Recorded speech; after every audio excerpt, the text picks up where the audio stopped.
Hey, Mr. Cash Kelly, the man that runs the Real Sports Talk Network here on YouTube. You know what? First of all, I'd like to say I'm honored that you asked me to do a video for the site. But did you really have to ask me to cover and predict Super Bowl 46, Giants versus Patriots? A Jets fan? A Jets fan. A Jets fan to cover this Super Bowl I have to live through once again within 5 years of my lifetime. You asked me to cover it again. You have no idea how I feel about this. See that teddy bear behind me? This is your fault, Kelly.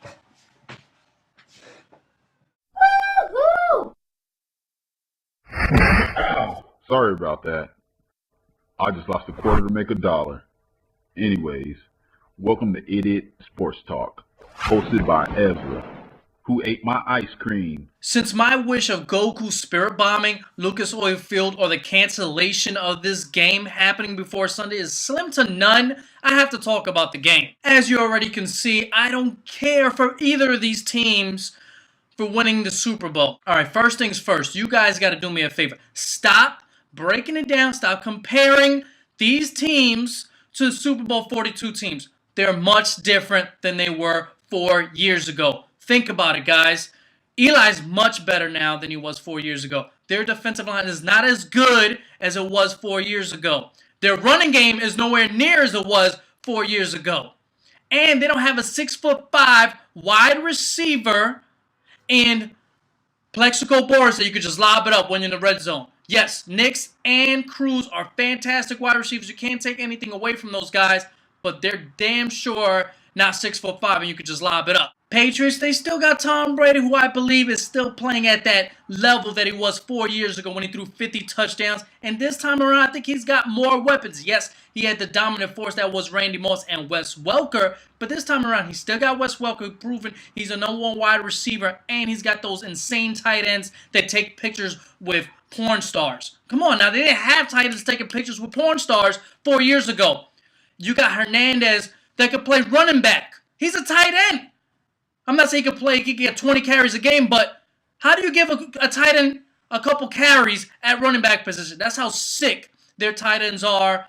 And their running backs overall, I think, are better than it was 4 years ago. The law firm, Danny Woodhead, they catch balls out the backfield. They present problems left and right.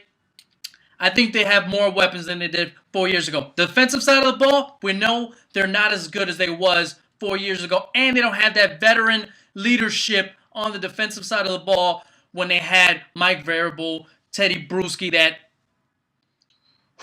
gotta relax. Gotta relax. Anyway, you guys get my point. Another thing is I want you guys to forget is their defensive stats for the regular season. Both teams are ranked lower than 25 on the defensive side of the ball. Guess what? In the playoffs, these defenses have stepped up to the plate. None of the teams have given up more than 20 points in these playoffs so far. And remember the Patriots? I think they were ranked second to last or last in pass defense. You know what? I know they faced Tim Tebow, but he didn't do anything. And you saw what he did versus the #1 pass defense with the Steelers. And Joe Flacco, he had a pretty good game. Not going to lie. But he didn't light him up either. He didn't torture the Patriots defense like a lot of people predicted he should have done. So the Patriots defense and the Giants defense have stepped up to the plate in these playoffs. So forget about those rankings from the regular season. It just doesn't count in the playoffs. Everybody's talking about, well, the Giants need to go after Tom Brady. They need to hit him. They need to sack him. They need to create pressure. Guess what? Every team in the NFL needs to do that to the opposing quarterback. The Patriots need to do it to Eli also. So please, stop making an emphasis on that crap because every team in the NFL makes that a priority. Please. Damn. Some of this pass rush from the opposing team, the Giants, they're committed to running the ball. Even though they haven't had much success this year in running the ball, they don't care. They will run the ball. Last week, we know Eli was getting smacked around left and right, but they still stay committed to running the ball to try to neutralize and set up some of the play action for Eli. Bradshaw had 20 carries for 74 yards, and he had 6 catches for 52 yards. He was big time out of catching the ball out of the backfield, and I think he needs to continue that success catching balls out of the backfield versus the Patriots. In all honesty, if it was up to me, if I was Tom Coughlin, I would not give the ball at all to big worthless Brandon Jacobs. Ben has been completely worthless the last 2 years, and this year especially. 100% Eddie Curry when he weighed over 442 pounds, worthless. This week, the Giants must score touchdowns. In the first half last week versus the 49ers, Victor Cruz had over 10 catches, 150 yards, but barely put any points on the board. This week, they can't do that. They just can't just get yards. You got to score touchdowns versus the Patriots because you know Tom Brady, he didn't play great last week. I don't see Tom Brady having back-to-back bad games, even though a lot of that credit deserves to the Ravens. And to score touchdowns this week, I think the ball needs to be in Nick's hands. Eli has got to get the ball in Nick's hands. Victor Cruz, fantastic year, was their number one wide receiver statistically, but to me, their big playmaker, their touchdown machine is Nick's. And on the defensive side of the ball, obviously, like I said a million times already, you got to hit Tom Brady or hit the quarterback. Last week, Vernon Davis ate him for 140 yards on 3 catches. This week, you're facing 2 tight ends that are capable of putting up numbers like that. So the Giants, is going to be a giant task, is to try to contain. You can't stop these tight ends, but you can try to contain them. And hopefully, for the Giants, Gronkowski's ankle injury is a little more serious than what people are leading it to be. And he's a little limited, but you still got to deal with Hernandez. Hernandez is capable of taking over a game, scoring big-time touchdowns, getting big-time plays. You got to contain these tight ends. That's just fucking common sense. And I just cursed, and I apologize. I'm not supposed to curse on this channel.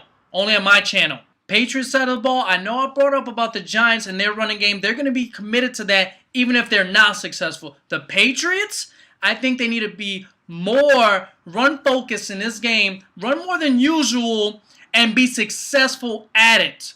Why do I say that? And especially the last couple weeks, the Giants have given up more than 140 yards on the ground. And if the Patriots are successful on the running game, you're definitely going to neutralize or get the attention of OC, Justin Tuck, and JPP because those guys are going to be focused pass rush because the Patriots are so pass-heavy. So if they have a successful running game and the Giants are not paying attention to that running game, Tom Brady will dictate the game offensively. And you don't want Tom Brady to have you second guessing yourself. I'm fucking stuttering right now. And I just cursed again. Damn it. Bad Puerto Rican. And Dominican. Patriots, to me, their key to their offense, to their passing game is Wes Welker. If he has a typical 10 catches, 110 yards, Mr. Automatic first down, it opens it up for their incredible tight ends. So, I think he is the key. Even when that's why they don't run the ball. Because it's like Wes Welker is a running back. You just get him the ball, he'll get you those 5, 8, 10 yards. To me, he's automatic first down. Every time he gets the ball, it seems like it's a first down. He controls that short passing game that makes it like a running game that opens it up down the field. You got to try to control. If you're the Giants, you got to try to control Wes Welker. Maybe you got to jam him. You got to hit him at the line of scrimmage, which every team tries to do, but they fail at. And maybe put a linebacker spy on him, some zone coverages, but the Patriots have seen it all. But I think Wes Welker is the key to that offense. Defensively, if Vince Wilfork plays the way he played last week in the fourth quarter, through 3 quarters of the whole game, the Giants are done. He absolutely dominated that fourth quarter versus the Ravens, and especially that last drive. He was insane. Defensively, they've been much better. Like I said, they held Ray Rice, a big-time playmaker for the Ravens. They held him to, 80-something yards? And you got to take advantage. If you're actually hitting Eli in this game, you got to take advantage of those classic Eli dumb throws. Even though Eli, I believe, is a great quarterback and one of the top quarterbacks in this league, and now a lot of people are starting to believe that and see that, he still has those 2-3 throws a game that's very turnover-ish, okay? they can easily be converted into turnovers. He loves throwing at least a pick a game. So if he does that in this game, the Patriots must jump on it and create those turnovers and turn it into points, obviously.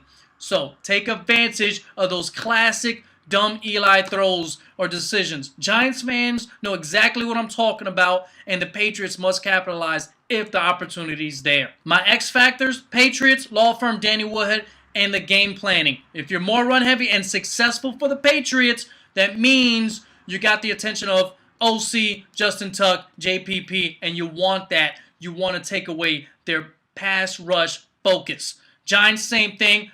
Bradshaw, if he's catching the ball out of the backfield, he's going to create big-time problems for the Patriots. So to me, it's the running backs in this game that will dictate and have the success and win the Super Bowl for their team, their respected team. I hate repeating myself. I got to stop being so damn redundant. Well, it's time for my prediction. And speaking about prediction, I actually did mine last week on my NFL Blitz video. Check it out. Cheap plug right here on the Real Sports Talk Network. Oh, look at that shake. Shake, shake, shake, shake, shake. That was so cheap of a plug. I love it. And in that video, I picked and predicted and won with the Giants. So a whole week later has gone by, and I've been seeing a lot of love for the Giants, and I don't like that.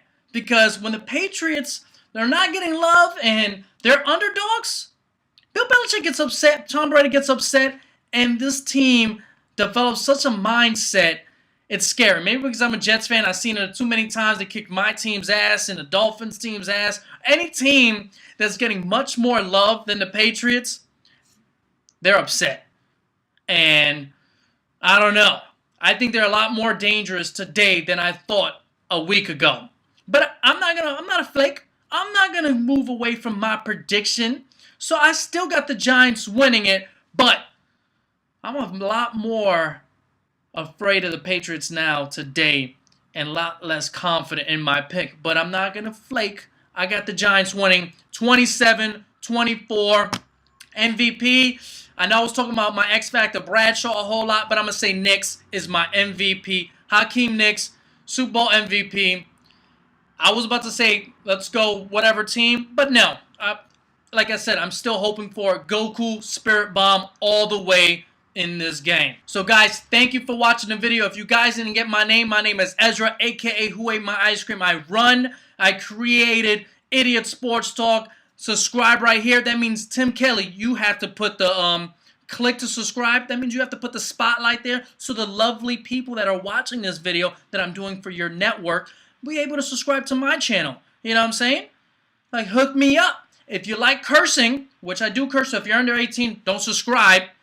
You like idiots, you like comedy, come on, subscribe, and thank you for watching the video. Thank you, Cash Kelly, for having me on and making me part of the Real Sports Talk Network. I'm not part of the network, but I'm really close with these guys, and I plan on doing a lot more videos with these guys, and so the network also, if they want me back. I don't know if you guys, let me know in the comment box who's going to win the Super Bowl, and do you want me back? Do you want me back right here in the Real Sports Talk Network, representing Cash Kelly? But remember, check out Idiot Sports Talk, because I need the love. I ain't got that many subscribers. Help me out. You know what I'm saying? It's Black History Month. I'm Puerto Rican Dominican. Help me out. I don't have no idea what that meant, but help me out. And thank you for watching the video. This has been Idiot Sports Talk on the Cash Kelly Real Sports Talk Network. I've been giving a lot of cheap plugs. And until next time, Fuck Dirk. don't be one.